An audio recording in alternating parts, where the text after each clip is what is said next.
If you want to have abundance in your life and you want to have wealth, health, relationships, success, and the time to enjoy all of it, you need to understand one thing about your social media use first. It's not only costing you your focus and your attention, it's costing you much more than that. A lot more that has not yet been spoken about. And probably you didn't even notice it. Let's talk today about 3 impacts social media is having on you, which are just keeping you stuck. If you have ever felt that no matter how much money you make, you just never have enough, then this video might help you get out of that rut. Now, I have lived across 3 countries, worked with thousands of people, and while spending time with people from so many different cultures, I realized one thing, that no one, absolutely no one is immune to social media and is going through or has gone through one of these in their life. Let's see, what are these unseen, unspoken, unheard of things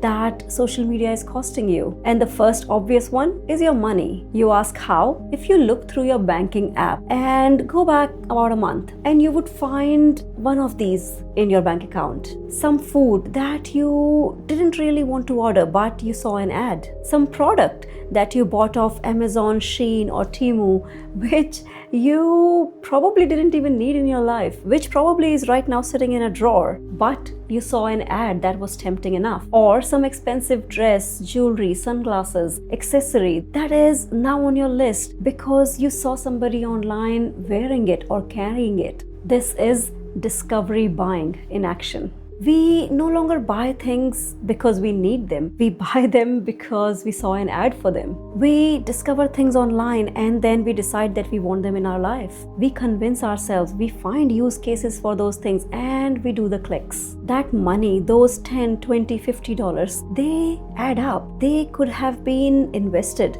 They could have been saved, or that money could have been spent on buying a book or buying a course that would actually help you get better, learn a skill, and actually improve your life. And the kids, they see that pattern.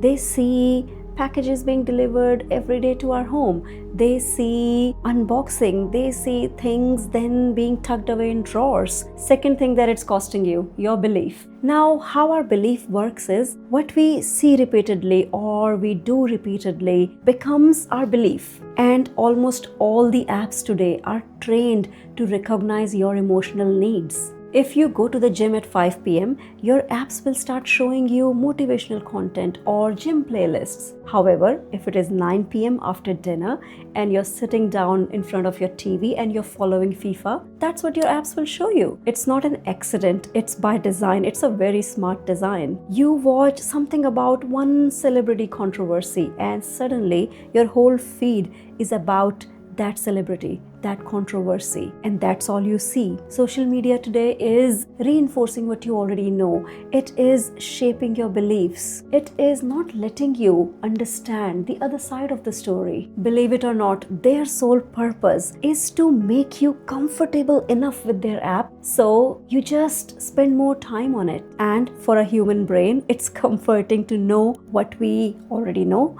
It's comforting to just strengthen the belief we already have, and it's comforting to never know the other side of the story. It's comforting never having to confront that what we think could possibly be wrong. And the third one, and most dangerous, you stop thinking outside the box. Social media creates the box for you and you just keep thinking inside it. Here's what I observed the other day. I took my kids out to the park and I met some of my friends over there. And one of my friends started talking about Japan, how it is such a popular spot right now. She just was talking about the cherry blossoms and the snow. She must have looked up holiday destinations at some point, and Japan may have come up in her recommendations. It's not that it's the only place to go for a holiday. There are much cheaper options closer to home that would give her and her family an equal experience. But she is not seeing any of that. It's as if they're trying to put in her subconscious that this is the holiday she needs. And that got me thinking, if it is happening to adults with life experience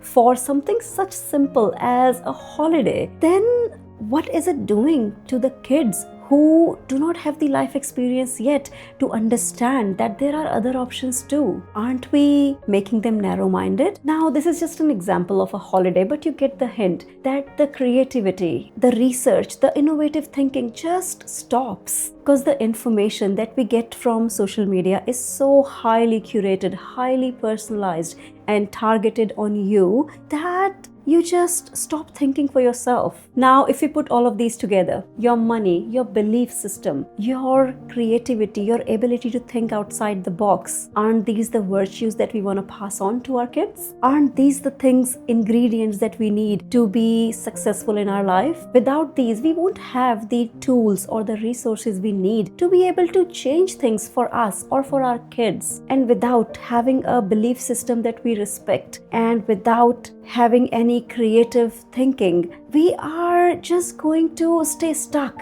where we are. The thing is, we cannot escape it. It is everywhere. Every billboard, magazine, advertisement, social media, apps, web pages, Google searches, everything is just full of people trying to sell you things, people trying to change your beliefs, people trying to not let you think. So the answer is not in deleting social media. The answer is in developing enough understanding and awareness on what is happening by design. What are people wanting you to see? And then making your judgment calls. Because the moment you start noticing all of this, that's the moment when you start deciding for yourself. That's the moment you start saying no to things. And that's where your growth lives, saying no to things that you don't need, saying no to the beliefs that are being imposed upon you, and saying no to being kept inside a box. I'll see you in the next one.